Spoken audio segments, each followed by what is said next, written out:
How's it going, everybody? Bryan, Alvarez, and Dave Meltzer here. Wrestling Observer Radio, June 19, 2018. Figure4online.com/WrestlingObserver.com. Lots of news to get into here. The fallout from Money in the Bank, UK tournament, G-1. Tons of stuff to talk about here today. And Dave, what'd you think of the Ronda Rousey segment on Raw?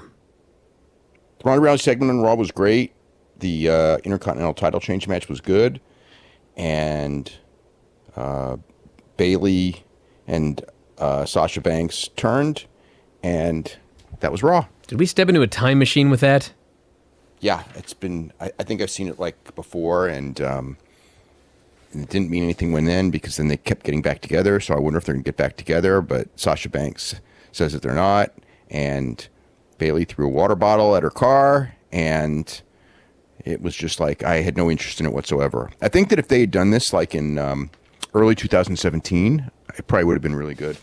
But, you know, Bayley doesn't mean anything, unfortunately. They booked her like crap.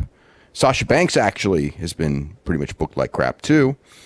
So she doesn't really mean that much. And it just feels like that they're doing something to do it. And, you know, I'm sure if they had like followed up on it in a decent way months ago, it might be pretty good now, but whatever. I just, when I was watching this, it was just like, you guys have ruined this one. This is not it at all. This was just not good.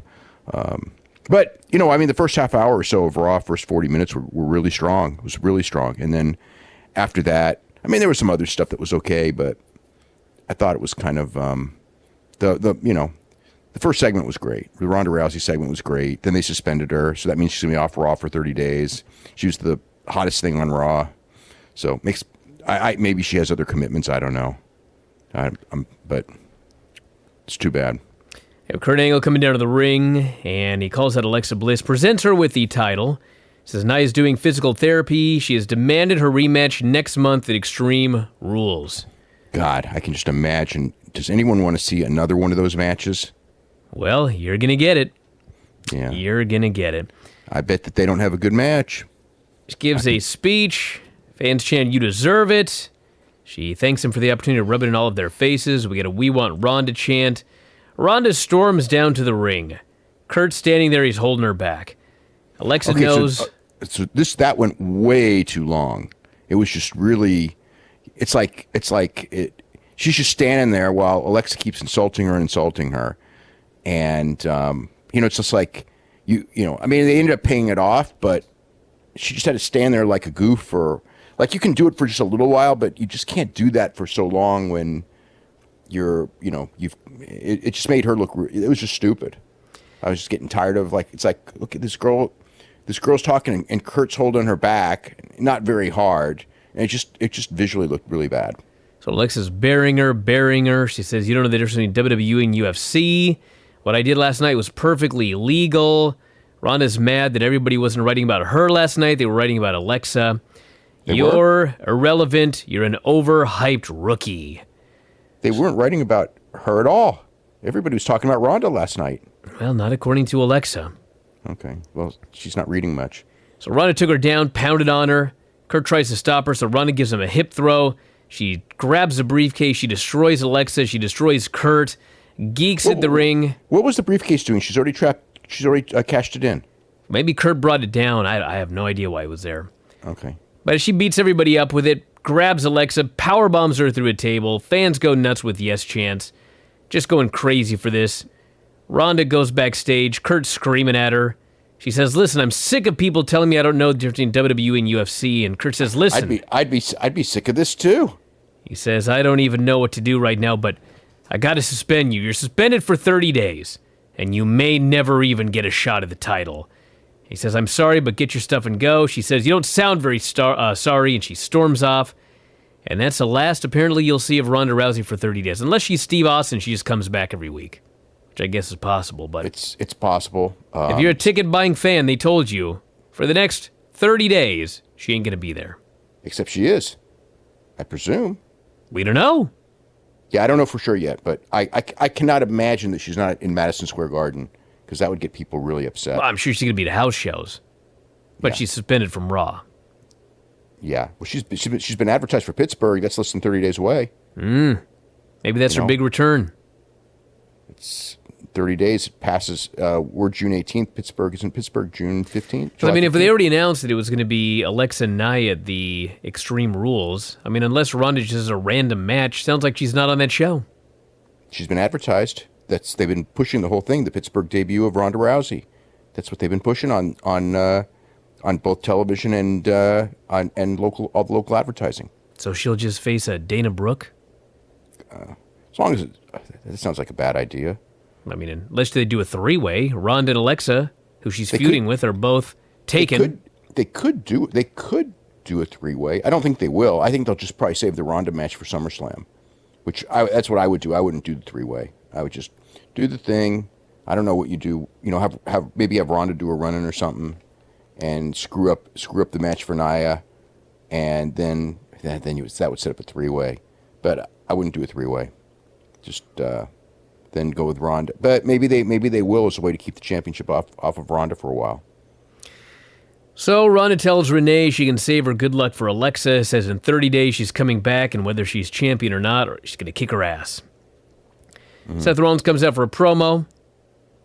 Comes out, celebrates. That segment was really good. I mean, Ronda came across like a total Steve Austin, like just complete Steve Austin, which is the character that they've been wanting her to be, female Steve Austin. So, and I don't think that up until this point she's never.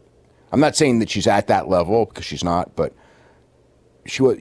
They weren't booking her like that. And this one, at least, they're booking her like that. I mean, that's what Steve Austin would do, and then get suspended, and then come back and wreak havoc every week. That wouldn't be the worst thing. Seth comes out, celebrates winning last night, says he's a fighting champion, issues an open challenge. Who should accept but Dolph Ziggler? And they had a hell of a match. Seth gives him a catapult into the turnbuckle, makes a big comeback. Big dive, springboard forearm, goes for the curb stomp, misses. Ends up tweaking his knee in here, and he's selling the knee. Dolph goes for a super kick. Seth hits 2 super kicks of his own for a near fall, misses the big splash, grabs the knee, rolls through a high cross, hits a buckle bomb, but then he's distracted by Drew McIntyre, and he gets rolled up. He reverses a cradle. It gets reversed again, and Dolph grabs his tights, pins him, wins the title. Dolph Ziggler is the Intercontinental Champion, and then Drew attacks Seth, and they lay him out with their finish.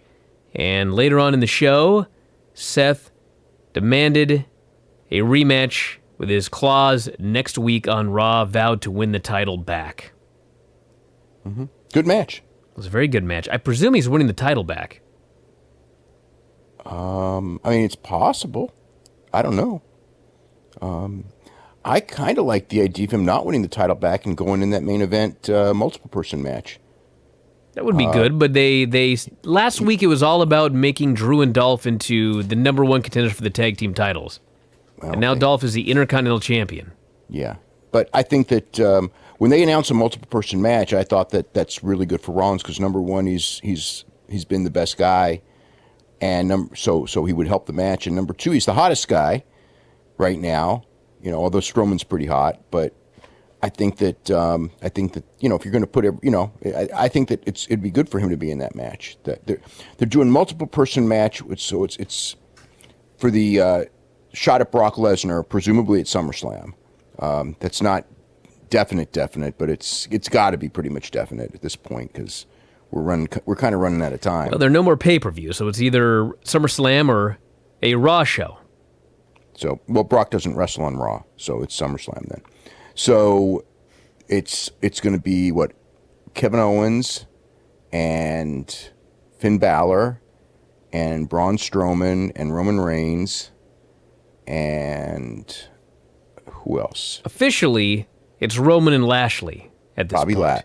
Bobby Lashley. Yeah, Strowman's been in the picture, and Balor already said that he wanted to be in, and Owens is in all those shots, and I think Baron Corbin too, because Baron Corbin was kind of in that mess.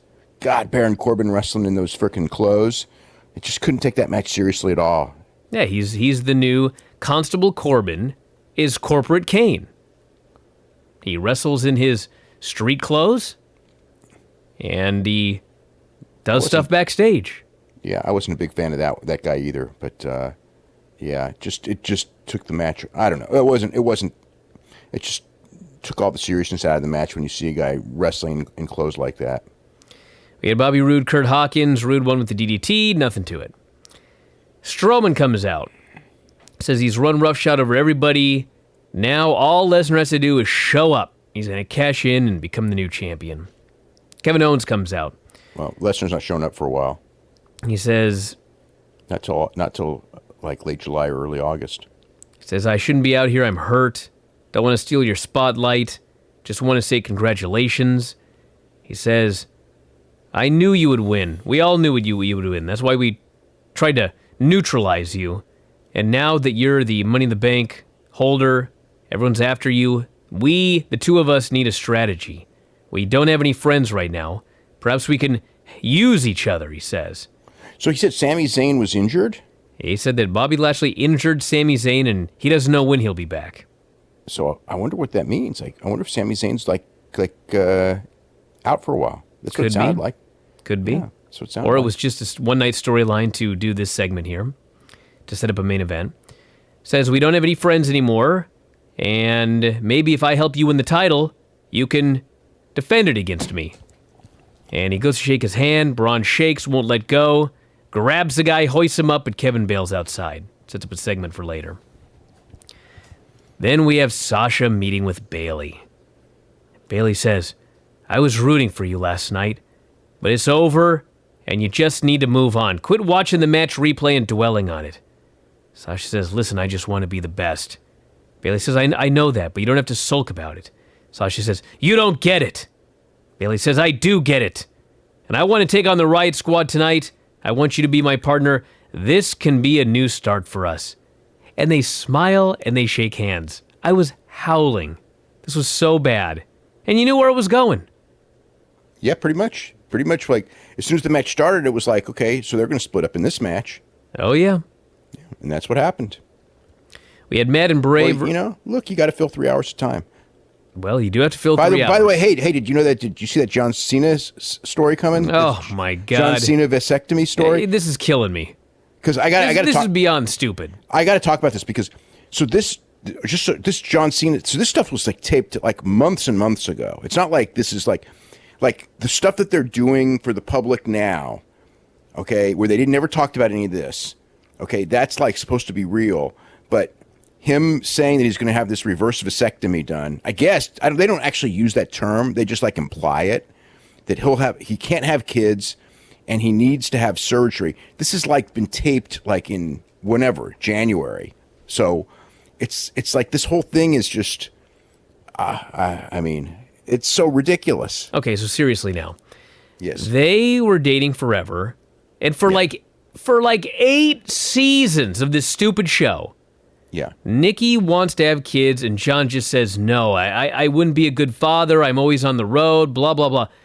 8 fucking seasons, and the guy couldn't just say, I had a vasectomy, I can't even have kids? Well, no, she knew, but they didn't want to say it. They didn't want to tell us. I'm sure she knew. Except it's not true. I mean, I don't know if it's true or not. Who knows? This is ridiculous. I mean, I do know. It's preposterous. Jerry Lawler had a vasectomy once. Yeah.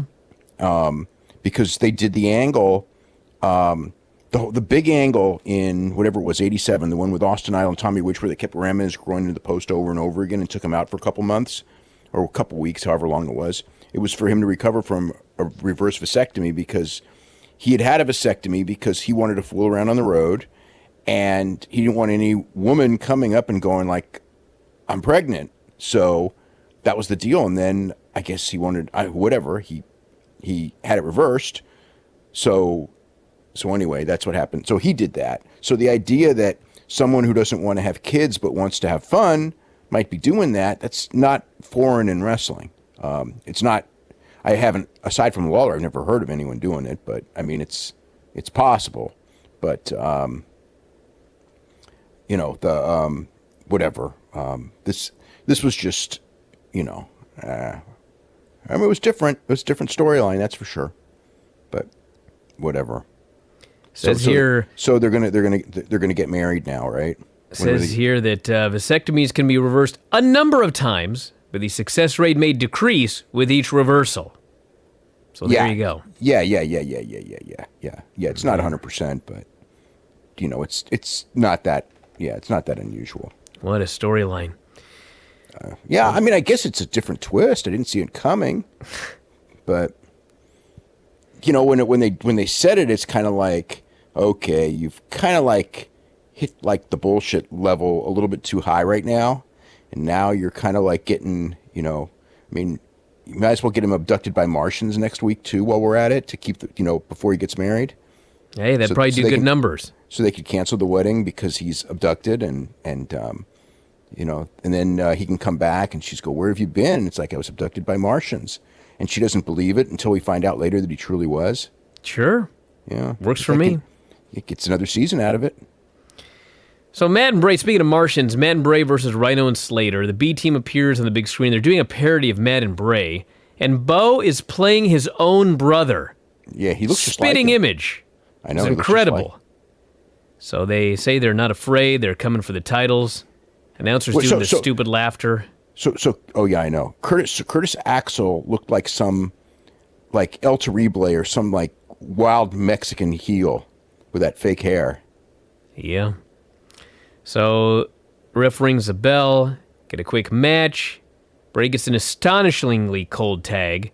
Runs wild on Slater. They hit the double Abigail on him for the pin. Not much to it. That was the match.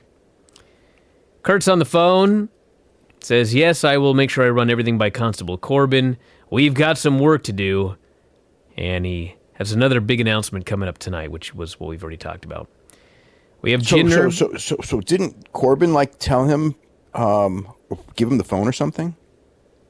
Give him the phone, yeah. Because Stephanie tells Kurt what to do. And Corbin facilitates this and laughs at the guy. Yeah. Jinder versus Chad Gable. Jinder's now doing these weird promos. Forget about the past, Chad. Forget about the darkness. Look towards the future. And they have a match. Gable drops him on his head with the back suplex. Armbar in the ropes. Got giant moonsault for a near fall. And then Jinder just cuts him off with a boot. Kalash. 1, 2, 3. That's the end of that. Man, I watched that and it's just like, remember how hot Chad Gable was like a year and a half ago when he was a rookie and he was going to be this big superstar?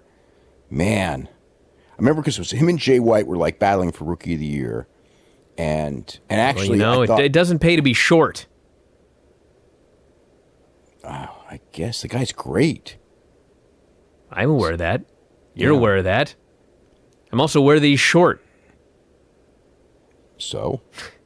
He's in Vince McMahon's company. He's not in NXT anymore. Yeah, I know. They never did a thing with him when he was with Jordan either on the main roster. I mean, they focused on Jordan. They could never win. And they broke him up and they sent Jordan to the other show, to the A show. Jordan's been cleared for weeks. They haven't even figured out what to do with him now. Well, it was pretty obvious when Dolph and Drew were beating up Chad every week, and it seemed natural for him to come back and reunite the team, but didn't happen. Now we've moved on. Nope. So, well, he was a heel though when he left. So I thought, and he was Kurt's son. So I don't know. He was. Looks like he was going to feud with Seth Rollins, and then he got hurt. He was going to wrestle Seth Rollins at WrestleMania. Hey, maybe he'll run in and cost Seth. It's coming Monday on Raw. I suppose it's possible, but you already got Drew McIntyre out there. Yeah. I suppose so. I'm betting they won't do it, though. Or maybe do the match and Drew tries to interfere, ref ejects him, looks bad for Dolph, and here comes Jordan to screw over Seth, get his revenge. Okay. I don't think it's going to happen, but it's possible. Right, Anything's Squad possible. Made fun of geeks backstage. I'll tell you what's not possible, Dave. Bailey and Sasha having a good feud. No, I know that. Didn't they break somebody's computer? Who knows? They just harass people every week backstage. Yeah. They throw their stuff around. They paint things on things. They painted R on a mirror. Yeah. So anyway, they face Bailey and Sasha. Bailey and Sasha, two geeks. They have issues immediately. Both tag each other in. They get mad. Sasha gets a hot tag, wants to tag it with Bailey, but she gets pulled off the apron, so Sasha's stuck. Logan gives her a forearm, and that causes Sasha to be pinned when Liv rolls her up. Then Sasha and Bayley argue, and Sasha shoves her down. She walks away. So after commercial, Bayley goes after her. They argue. Bayley grabs her from behind. Bayley grabs Sasha from behind. Sasha beats her ass, leaves her laying. Later in the show, they're back again. Sasha's trying to leave. Bayley runs up. She says, "I'm not done with you." Sasha says, "Well, I'm done with you. I'm done helping you, and I'm done being your friend." She jumps in the car. She drives off, and Bayley throws a water bottle at her. This feud right here. Could have worked. Plenty of time to beat Lashley and Sammy for worst feud of the year. Yeah, but they won't have matches as bad as Lashley and Sammy just had. Probably not, but there's plenty of time. Yeah. We have Kurt in the ring, ranting that he can't get this show under control. He says Stephanie informed him that WWE officials have made an agreement as to when Brock would defend his title next. Question is who it'll be against. And Roman comes out, says, "We all know I won the greatest Royal Rumble. I'd be the dude that'll win this title and defend it every week here on this show." So he's going to defend it every Monday night? That's what he says. I don't think he's going to do that. You calling Roman Reigns a liar? I'm calling the scriptwriters liars. Well, you're right about that. Lashley comes out, says, "Listen, Roman, you've been failing for years. I've been calling out Brock since you were a little puppy. Step aside and let someone who can beat Brock beat him. And I can also beat you," says Lashley. So Kurt says, "Listen, both of you are deserving to be in this multi-person match." Didn't he say he could beat Roman, not Brock? He said both.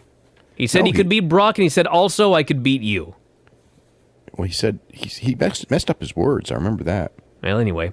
So Kurt puts them both in the future match, and then Dash and Dawson, of all people, come out, challenge them to a match.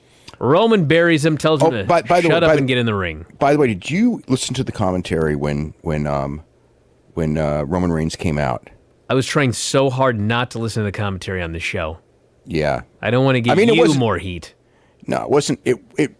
I actually didn't have any problems with the commentary because I'm just so used to it that it just doesn't faze me anymore. Really? But, including in the next match where Coach just got absolutely buried by the announcers again? Yeah, well, he was asking for it. But when they came out, you gotta it's like it's so comical listening to the announcers because it's like they're talking like they're reading off a piece of paper as Roman Reigns comes out. I mean, it's just those poor guys. And you can see why like Mick Foley just loves WWE and he loves wrestling. I mean, he loves it an unnatural amount, and he had to quit. And Taz, who's like this guy who doesn't give a shit and doesn't care, and he had to quit. It's like, and then you got these, Jim Ross was driven insane, it's like, but Cole's still there. Cole can handle it, but man, it's just having to announce with the way that they script you, it's just like, why do you do this? But yeah, it's going to get better someday. Oh yeah, yeah, it will. So when Vince is gone, it'll get better. It's got to get better. At least it can't get worse. The announcing, because the one thing, we don't know how Triple H will book, okay? Because even though people say, well, look how he's booking on NXT, the reality is that NXT is not being booked as a money-making endeavor, okay? Then again, it doesn't matter anymore. They're making so much money on TV that all that old school stuff of... I was going to say, Raw isn't being booked as a money-making endeavor. But it is making money. Making tons of money. Okay, but the thing is that, the main roster, the idea is to maximize... the NXT is a way to, cut off the Ring of Honors of the world and those kind of companies from getting a foothold, even though it hasn't worked to do that. That's the mentality of it, is to keep those guys from, like WWE wants to be the cool indie at the same time, and so nobody else is the cool indie. Okay, so that's the goal of NXT. That's by their definition going to have a limited appeal. It's got an appeal to a certain group of people. WWE is supposed to have the wide appeal, and so it's completely different booking, whether it's right or wrong or not. So until Paul Levesque is booking WWE. He's not going to book it like NXT, nor should he. But I don't know how he should book or what he will book. And it doesn't matter anyway, because the one thing is he can actually book whatever he wants, like Vince does. And it doesn't matter now anyway. Even if he's wrong, he's right, because the company's going to make so much money.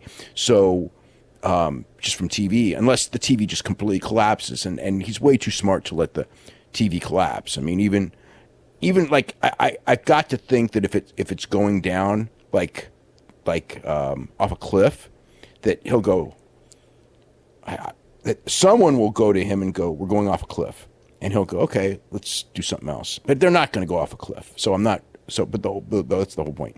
But with so the whole point of all this is that I don't know, but I do know that, or I'm pretty sure that the way he treats the announcers is probably the way he will treat his announcers on the other show, and it's infinitely better. I mean, I watch 205 Live. I like the announcing. I watch NXT. I like the announcing.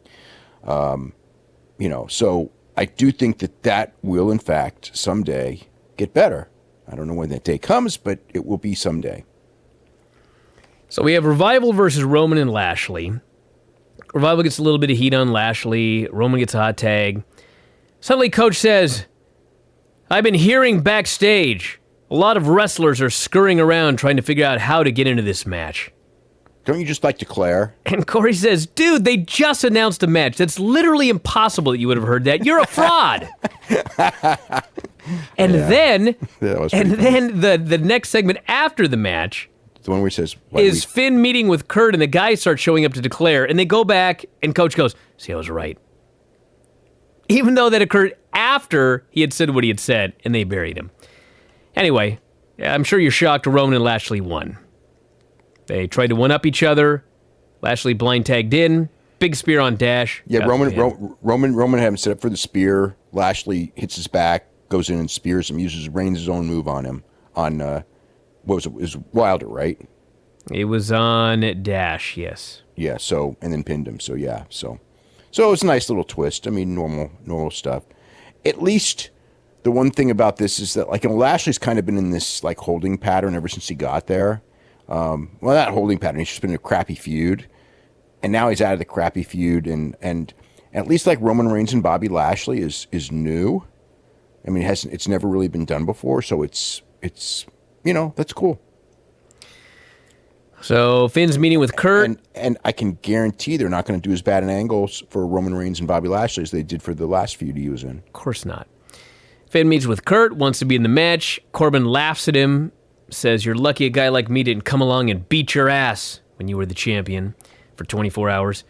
Kevin Owens shows up. There wasn't much time to do that. No. Braun shows up, and... So Finn Balor's now Braun's buddy. Yes. Braun says, "My little buddy Finn, we're challenging you, Kevin Owens, and Baron Corbin." So is that like Gilligan and the Skipper? It's nothing like that. Okay. That was significantly more entertaining. Well, I mean, yeah, sure, but it wasn't Gilligan his little buddy? He was his little buddy, yes. That's what I meant. Yeah. So it's like Gilligan and the Skipper. Sure, kind of. I'm doing like a reference, like from. You're doing what you buried others for doing. It's a reference from the '60s. That's right, except that that's little buddy, and also because Jim Cornette brought it up to us on this very show. That is true. So we had a long discussion about that show. Yes, we did. Yeah. So No Way Jose faces Mojo Rawley. Mojo this is why I was bored with the show, because No Way Jose was wrestling Mojo Rawley. Yeah, nothing match. Mojo wins. The highlight was afterwards. Charlie gets in the ring to interview Mojo, and I swear to God, her question is, "Mojo, do you hope that with this win tonight, it will lead you to future success?" I swear to God, that's what she asked. Why not? And he says, "I'm known for staying hyped, but now I'll be staying focused." Suffice to say, this segment was a fail. Yeah, but Mojo won, which tells me that they've decided that they're going to give him a chance. I don't know how many weeks this will last, but they decided this week. And he's got a new finishing move. It's a fireman's carry, and he just drops the dude. Yeah, he lifts him up on his shoulders and just drops him. Yeah. Then we had the other Bailey-Sasha segment. And then Drifter's in the ring. Normally he sings a song, the fans stop him, and it leads to a match. Tonight, He sang a song about Seth cheating the night before. He wants to be in the match at Extreme Rules. There's nothing he can't do. That was the entire segment. The Drifter sang a song. By the way, we passed over two things. Number one was the AJ Styles reveal. That's right, AJ Styles on the cover of 2K19. And there's some $1 million challenge if you can beat AJ Styles in a video game or something. Yes, whatever. They're going to have 4 people that are going to have, I guess, a mini tournament, and the winner will face AJ Styles. And if they beat him playing this game, they win $1 million. Okay, now do they have to sign with WWE? No. So Kenny Omega should enter this tournament and beat AJ Styles to set up a match and not sign with the company at the same time. That'd be quite a coup. That's right. I think that's guerrilla warfare. I think that's like a real interesting. Also, so tomorrow they announced that because Raw's having a multiple person match. Of course, SmackDown is having a multiple person match, but it's tomorrow. It's not going to be at the pay-per-view. So AJ Styles is going to defend against the winner of a gauntlet match, which will be Samoa Joe, The Miz, Daniel Bryan, Rusev, and Big E. At least that's what it looks like it'll be. So that should be a lot of fun. I mean, realistically. Maybe they'll go an hour. They very well may. I mean, that wouldn't be surprised. They may take up the whole show. Cool. Wouldn't be because you're having 1, 2, 3, 4, 5. So you have 4 matches in total. 4 matches in total. We have Finn and Braun versus Corbin and Owens for the main event. As noted, Constable Corbin out there like Corporate Kane, wrestling in his suit. Heat on Finn literally forever. And finally, Strowman... That's all you can do in that kind of a match. Strowman can take no more, so he gets in the ring, he beats the hell out of the heels, he grabs his little buddy, throws him to the corner, tags himself in. Runs wild, destroys everybody. Finally, he goes running, he does his favorite spot, he hits the post. Finn tags himself in, breaks down into a 4-way. Braun charges at Kevin outside, smashes him through the dasher boards. They're both down. In the ring, Finn hits a DDT on Corbin, dropkick in the corner, goes up top, but Corbin catches him, hits the end of days. 1, 2, 3. I guess that's how Corbin gets into this match. Yep. Coming up at Extreme Rules. Yep. So. That's the show. Yep. That was the show. That is the show. Mm-hmm. Well, speaking of shows here, we went over the SmackDown deal. NXT UK tournament. Mm-hmm. Give us some details. Oh, so they had the tournament today. Let me get some notes. It's going to be Zach Gibson against Pete Dunne tomorrow for the UK title. And I think that they announced Adam Cole against Wolfgang. And Shayna Baszler is going to face Toni Storm. I think they may have wrestled in Stardom. I know they were on the same tour, so they may have. So Zach Gibson beat Jack Gallagher. Joe Coffey beat Dave Mastiff. Flash Morgan Webster beat Jordan Devlin, and then Travis Banks beat Ashton Smith. So that's the first round. And then Toni Storm won. Okay, they were supposed to do a 4-way, and Ginny got hurt like right away. And they stopped the match, and they restarted as a 3-way. So I'm guessing that the 4-way and the injury probably will just be edited off the show. And Toni Storm, who was going to win the thing anyway, beat Isla Dorm and Killer Kelly, and set up the match with Shayna Baszler for tomorrow. Zach Gibson beat Flash Morgan Webster, and Travis Banks beat Joe Coffey. Then they had a match which I heard was just freaking incredible.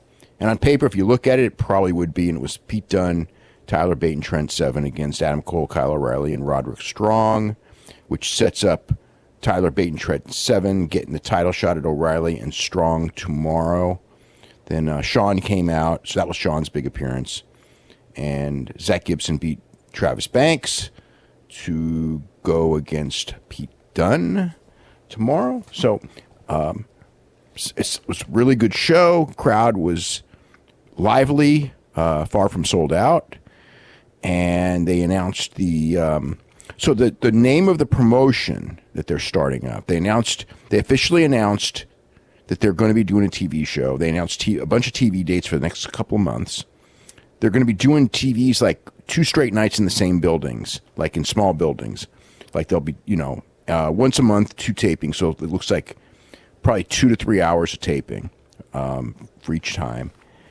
And the brand, which makes no sense to me, is NXT UK. To me, wouldn't you want to call it WWE UK? Because which brand has, NXT goes to the UK and they get, 1,000 to 2,000 people. WWE goes to the UK and they get 5,000 to 15,000 people. So wouldn't you want to use the 30-year-old brand that means more versus the 30 years of television in the UK is what actually a little over 30 years of television. Well, maybe the idea is that all of the people who work in the UK shows will occasionally be working NXT shows, and they will never be on WWE shows. And no WWE talent will actually be on the shows except for talent from NXT. Wouldn't you want to use the brand that means the most revenue-wise to promote as opposed to the brand that means the least? I mean, it makes no sense at all. I mean, it makes sense if you want to make less money, and I granted, this is probably a lost leader. Yeah, but anyway. my point is, like, if you hear WWE, you're thinking Raw, SmackDown. So if you're running a promotion there and nobody... But they already advertise NXT as WWE, and WWE presents NXT everywhere the tickets are. So it's like they're already doing that with NXT anyway. So why not do it in the UK? Well, maybe it'll be WWE presents NXT UK. They're not. Well, I don't know then. They're not. It makes no sense. And they announced Johnny Saint, which we already know was the general manager.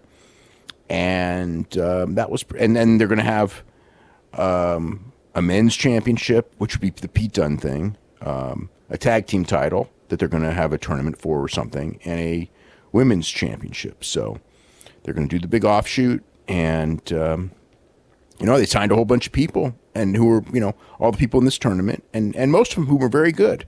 So it's their chance to compete with the other groups that are there. So you knew it was coming. The promoters there that thought that what the status quo was 6 months ago was always going to be, were extremely naive. This was always going, it was going to, once WWE made the move, it was always going to happen, and we'll see. The ITV thing starts on TV in July. I think it's somewhere around the 21st or so. I forgot the date, but Saturday. It's going to be Saturday. And it's got a 10-week run.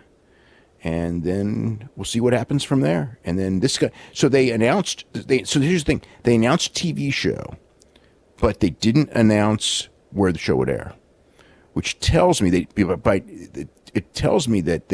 I know that they were trying to get on broadcast television. That was the goal. But obviously, maybe they're waiting to make the announcement of the deal.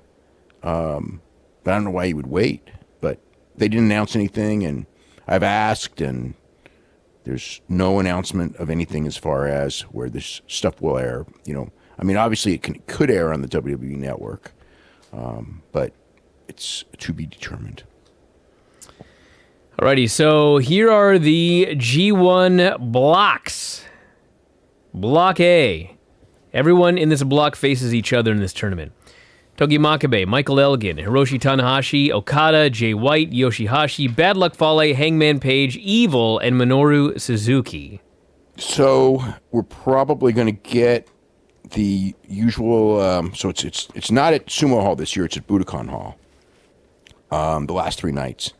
So most likely we're going to get Okada and Tanahashi again in the next to the last match, or that's probably the one we'll get. It might be Okada Suzuki.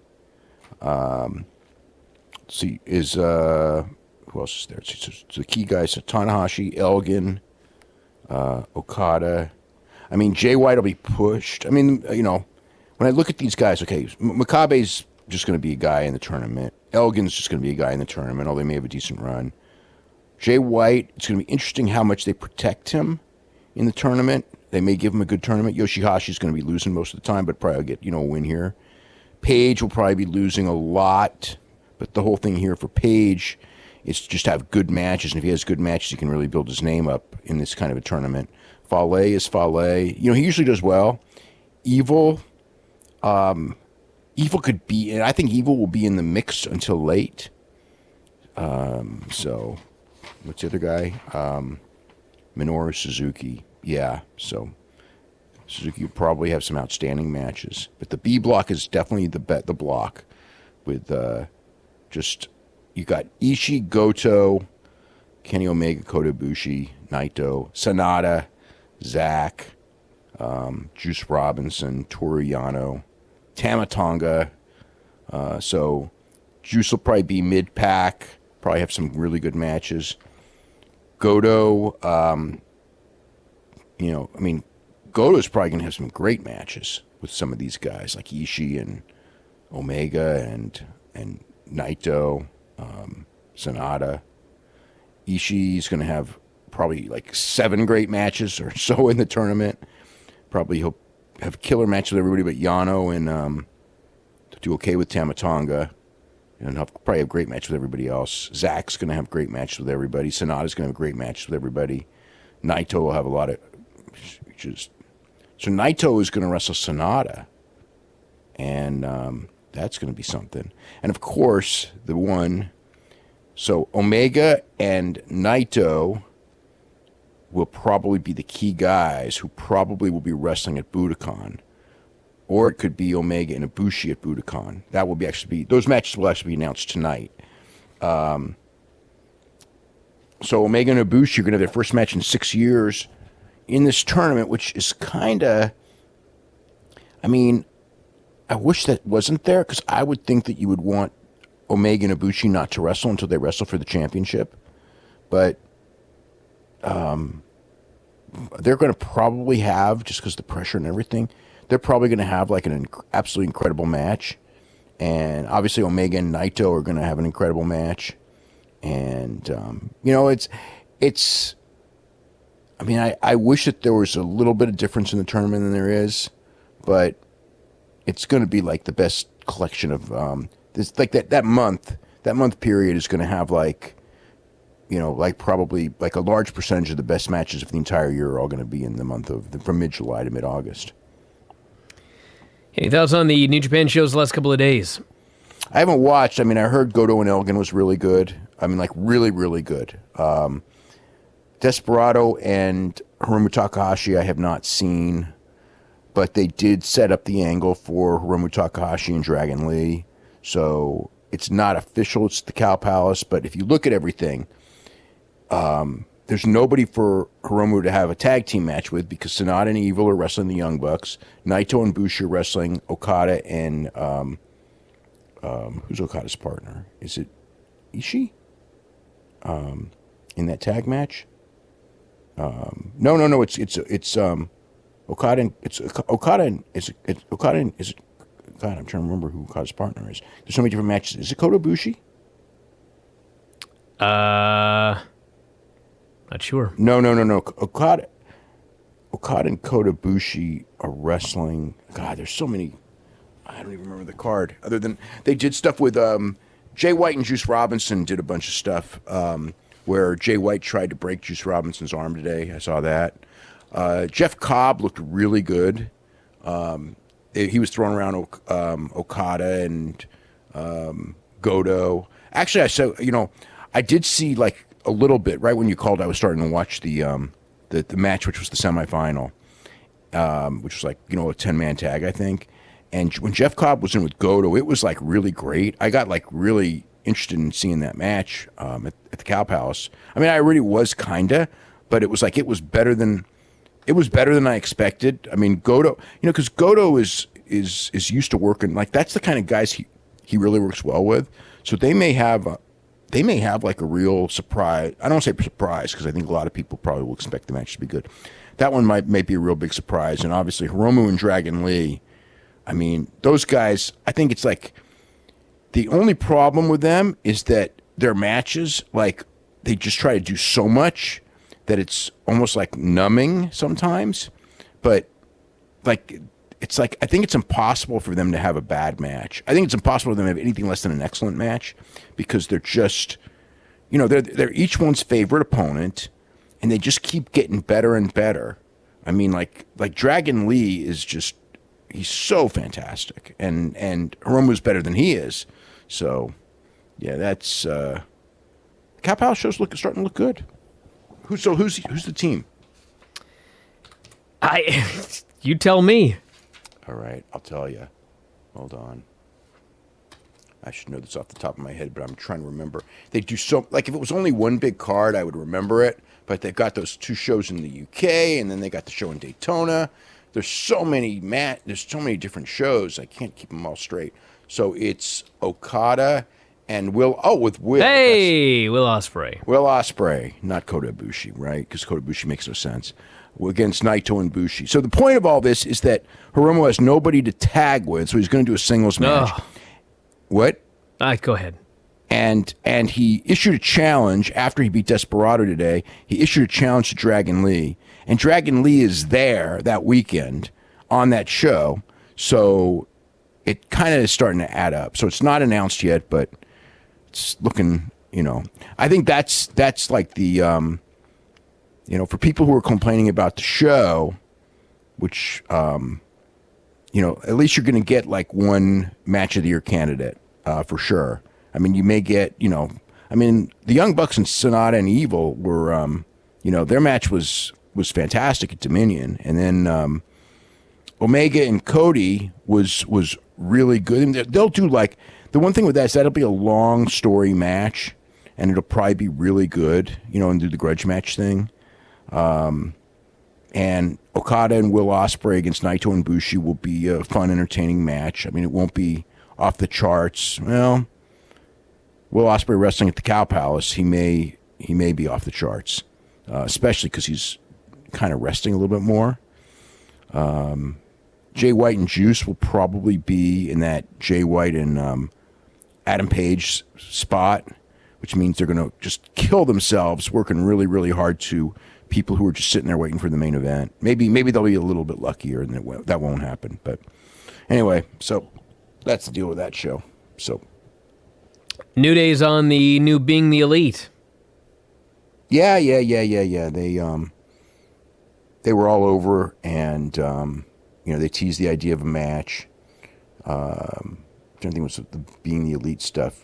It was a lot of the stuff from the video game thing.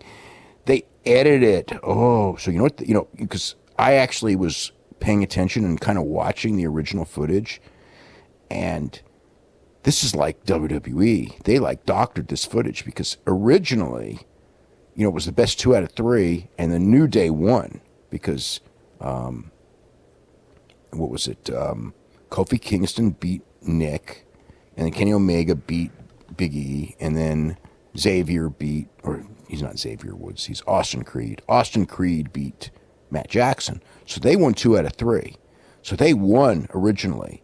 But they edited all this out, and they just showed them like getting ready, and Matt and Nick basically say, hey, beforehand, we're not gamers. We haven't played Street Fighter in 20 years. Kenny's the gamer. So they went in there, and so they edited it to where all they showed was the final game between Kenny Omega and Creed, which Kenny won.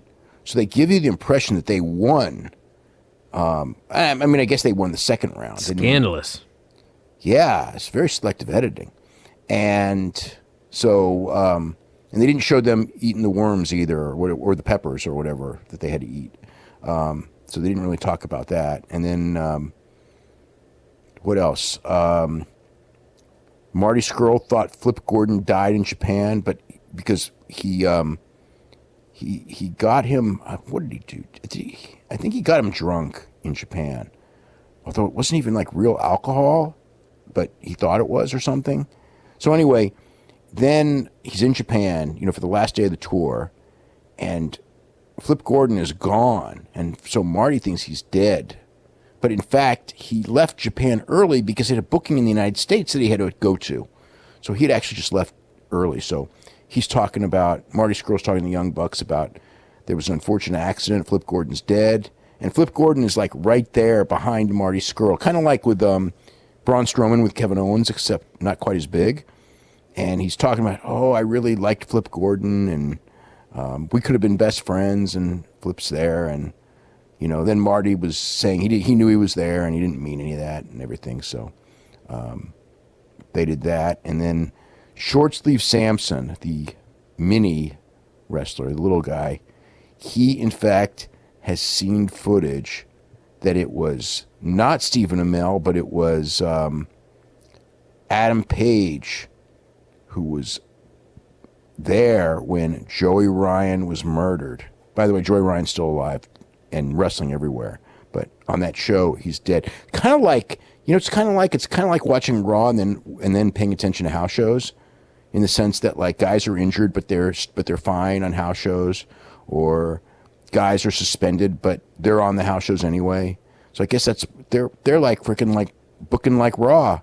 Like nothing matters except they're doing their own storylines on the show that have nothing to do with anything else in life. And what else was there? Who are the other characters? So Flip was trying to get into All In, and he was wrestling some dude, and if he won, he would get in. And the match turned into schmaz, and Brandy Rhodes, who is Flip's platonic best friend, but Cody hates him. So Brandy's trying to help Flip get into All In, but he keeps losing every chance he gets. So this is like his last chance. And Brandy, in the schmaz, to protect Flip, gives his opponent a low blow, and Flip gets disqualified. So he's like out of chances, and he so badly wants to be on that show. And man, I don't know what's going to happen there. And I think that Cody is now making everyone go through metal detectors every time they see him, because I'm not sure of this. It wasn't really explained, but I guess because he's like running for Senate or something like that, he's afraid of like someone's going to come in armed. So like the Young Bucks had to go through like a metal detector before they could go talk to him. And that Bernard the Bear dude is like his security, like he's patting down Nick. I mean, it's like hilariously ridiculous. And I think that was like the main stuff. You know, they SoCal and Censored do this gimmick where no matter what city they're in, they hate the city that they're at. You know, whether it's they were in, you know, they just hate it. And so they were in San Antonio, and they went to the Alamo, and Frankie wanted to piss on the Alamo because, you know, and all they want to do is go back home to Southern California, that every place sucks, and they're in this horrible place, San Antonio. So it's kind of an amusing gimmick there too. So that was pretty much it for Being the Elite this week. UFC Performance Institute has issued some recommendations about weight cutting. What the hell's the point? Not so much that. They just did a whole bunch of studying for the last year and put all the data together, and yeah, but they had recommendations that you should be within 10% of your weight. Yeah, well, they tell people that all the time. Yeah, what's the point of all of this? Why even bother? Well, you're trying to teach someone people. Might listen. Come on. You're trying to teach people, and you know how it is when you try to teach people, and they're just like impossible. Like it's impossible to teach them, and I guess freaking was it Craig White? Craig White, 46 pounds he cut in 2 weeks. Yeah, that's not good for you. You're telling me. So the deal with him is, so he got a call for this fight with Neil Magny, which is the Liverpool show a couple weeks ago. So he was a replacement. So 2 weeks out, he got a call, and by his own admission, he hadn't been training, and he was completely out of shape. He's a 170-pound weight class fighter. He was weighing 216, and he had once, in a couple, like 4 years ago, he'd done a fight, I think it was, or a couple years ago, he'd done a fight. And he cut 37 pounds in, it was like a week or something, whatever it was, 37 pounds in 9 days, I think it was. And he vowed that he would never do this again, that it was horrible. And so he cut the weight. He made weight, you know. Darren Till didn't make weight. He was like going like, look at, you know, Darren Till goes like, I don't know if you've seen the Darren Till video, but it's like horrendous. It's like you look at it, and it's like everybody's weight cutting video. You know, whenever they show it, I mean, it's like people don't realize that, like, they look at it and they go, "Oh my God, this is horrible." I mean, you've seen guys. I mean, you haven't seen them like being carried, you know, from the exercise bike to the tub because they can't walk because they're so freaking dehydrated and killing themselves. But you've seen them in like the hotel, you know, before weigh-ins, because I know you were with me once when we saw Jake Shields looking like death's about to hit him. And this stuff is just, and they do this, you know, like the day before a fight, which is just completely insane. By the way, have you noticed that like all the fighters complaining about going back to the later weigh-ins? I have seen that, yes. Yes. It's like, because they're going like, we don't have time to rehydrate. It's like, don't frickin' dehydrate so much and you can rehydrate. Oh, it's just like, it's like, you know, yeah, it's like you just stay, you know, like fight closer to your natural weight and, you know, don't be cutting 46 pounds. Yeah, you know what? If you're cutting 46 pounds, you probably do need that extra time to rehydrate and then some. So Craig White, he physically couldn't do anything. So he fought and he lost, okay? But he physically was just a disaster. He's like on the open workouts, because he was losing so much weight, he said that like if anyone had seen him, they'd immediately realize that he couldn't fight because he was so drawn from this rapid weight cut. So but, you know, even though he lost and he didn't do well in the fight, he got blitzed basically, he did in fact go into the cage because he was cutting from such a heavy weight that he weighed in, he got to 170 or 171, whatever it was that he got to, and he was 202 when he went into the cage the next day to fight. So he had gained 32 pounds from weigh-ins until fight time, which is insane. It's just crazy. It's ridiculous. God. Someone is going to die. Someone already has. I think 3 people have died already doing this, you know, which should be like a lesson. But, and everyone knows it's a lesson, and everyone says this, and then we read about this guy losing 46 pounds in 2 weeks. It's just insane. So anyway, the point is they said that it's the optimum weight based on their study is 10% above body weight. So that's your optimum weight of going in the cage. If it's any more, it starts working against you. But no one's going to listen to this, you know, no matter what. I remember that there was a thing where New Jersey did this thing. They did this study. And they weighed everyone in as, you know, when they would go into the cage, right? So the heavier guy won 52% of the time. I think it was 52%. So it's like, it's essentially 50-50. I mean, it's whatever, right? And so I wrote, this is this study. I love when I do stuff like this. I wrote this, you know, the study says it's 52% of the bigger guys win. So having the size advantage in a fight isn't as big an advantage as you think it is. So I write this. And like one person after another was just like, this is bullshit. This is stupid. There's no way that's true. It's like, what can I say? You know, you can tell people this and they're just not going to listen. So they did a bunch of other studying. One of the things is it's way, way, way more of a striker sport than it was before. Fights are longer. There are more strikes per minute now than ever before. There's more knockouts in the heavyweight division, fewer knockouts in the flyweight division. I'm sure that shocks everyone because that's just common sense. The choke is the most common submission move, followed by the guillotine. The average number of punches thrown in a fight per minute has doubled, which essentially means that we have gone from a more grappling-based sport to a more striking-based sport in the last 16 years, which, if you watched, it's kind of whatever. And that the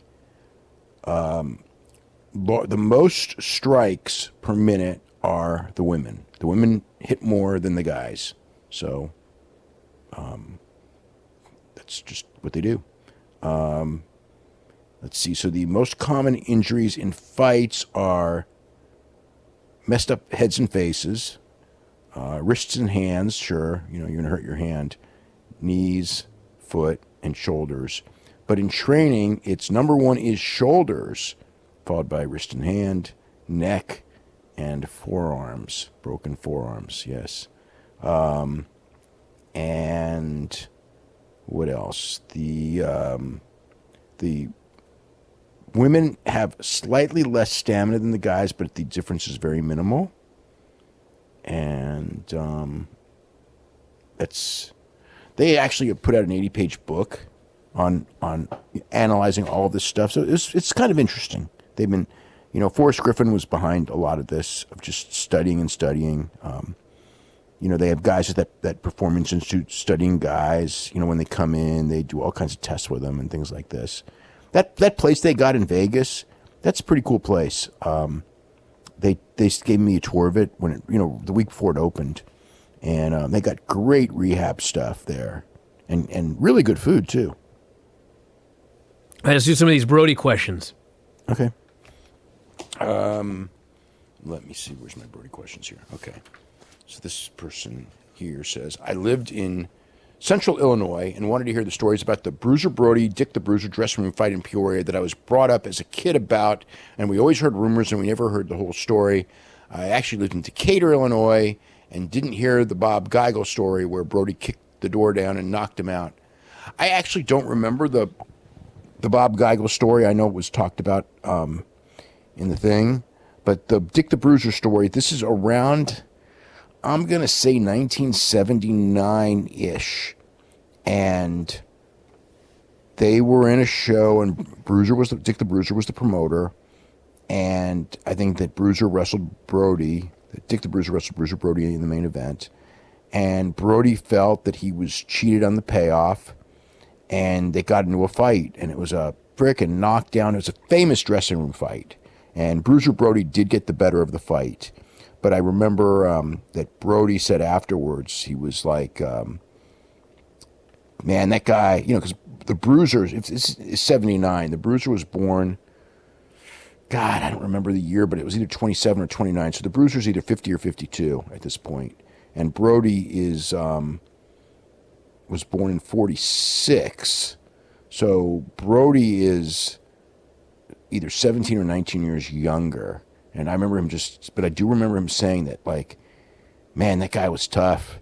When he was in his 30s, he must have been really tough. Of course, the Bruiser was a world famous street fighter. Bar fighter. That's really what he was like. Always getting sued. He was like a real character. Like the Crusher got in some fights. The Crusher, but the Crusher never went looking for fights. The Crusher was a cool guy, by all accounts.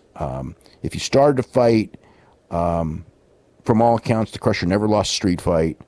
But the Bruiser he'd go out and he was looking for somebody to start something with him so he could beat him up. That's kind of how he lived. He was, and he was one of the first guys all hopped up on steroids too, so that made it worse. He was basically the Brock Lesnar of his era, except Brock doesn't, you can't now because of, there's publicity and everything like that, but, so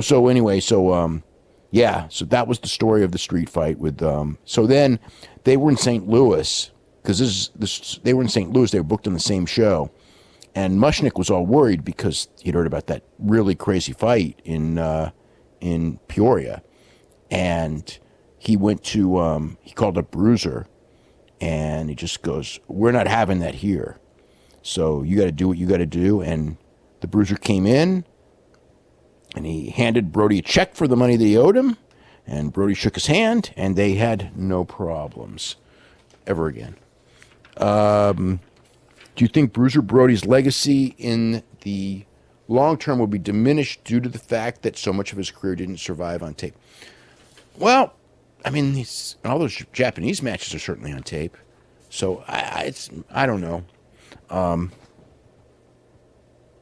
Legacy's a weird thing. I guess it's hurt because WWE will probably never put him in their Hall of Fame, and if they don't put him in their Hall of Fame, then they won't count. So from a WWE legacy standpoint, yeah. From a worldwide legacy standpoint, I mean, he's going to be remembered, and he's a legend in Japan and all, but it's 30 years, and it's definitely different. I mean, when it was 2000, it was 12 years after his death when they had the big vote on who was the greatest foreign wrestler ever in Japan, and they had all the wrestlers vote, and Brody won, which made a lot of people very upset, but that's what they voted for.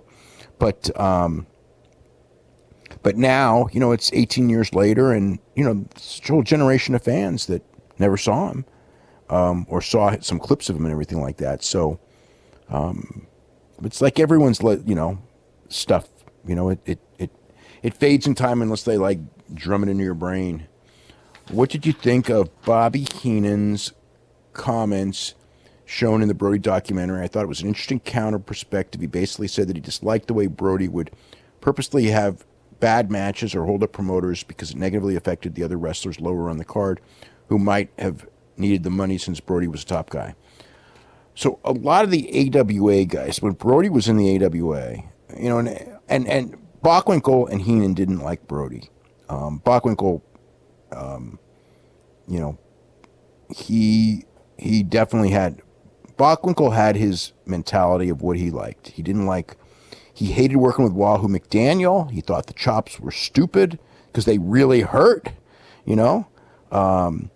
and he didn't like working with Brody because Brody was real headstrong and Brody wanted to do things his way. And most guys working with Nick, because Nick was the veteran and Nick really, Nick knew his shit. So most of the guys working with Bockwinkel would do whatever Nick Bockwinkel wanted in the match. And Brody is just going to do what Brody wants. And he was so big and tough that, with a lot of the guys, they either respected Nick and would do whatever he wanted. And, the other thing with Nick is Nick was, I'm not saying Nick was Luthez. He absolutely was not. But he was, he was a tough, well-conditioned guy. I mean, his father was a wrestler. He learned all that stuff. He was a, good college athlete, UCLA football player and everything like that. And, he was a relatively top-tier level guy. I mean, is he Billy Robinson? Of course not. But, but with Brody, he just, Brody was just, he did what he wanted. And I remember him telling me about this match they had in San Antonio. And he said if Brody would have just, and to say this, with Bockwinkel, he also said that he thought that Brody was one of the most talented guys that he's ever in the ring with. He compared him to Ray Stevens, which is, that's the ultimate compliment.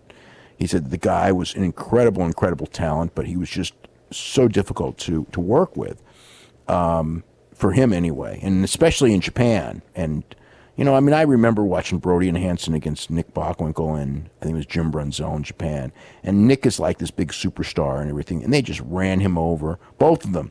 They just ran Nick over. It's like, I was like, look, Nick Bockwinkel was kind of like a legend in the business. It's kind of like, give him a little bit of respect. Don't, give him some comebacks and everything. And they gave him a little bit. Don't get me wrong. They didn't just no sell him, but they didn't give him a lot. They gave him less than you could say they should, but that's how they got over there. That was the deal there, for those guys, is that they wouldn't show weakness. And the people didn't want to see him show weakness. That's why they were making big money, because the only guys that they were supposed to sell for really is, Baba and Jumbo Tsuruta, or whoever the top guys were, Tenryu at later.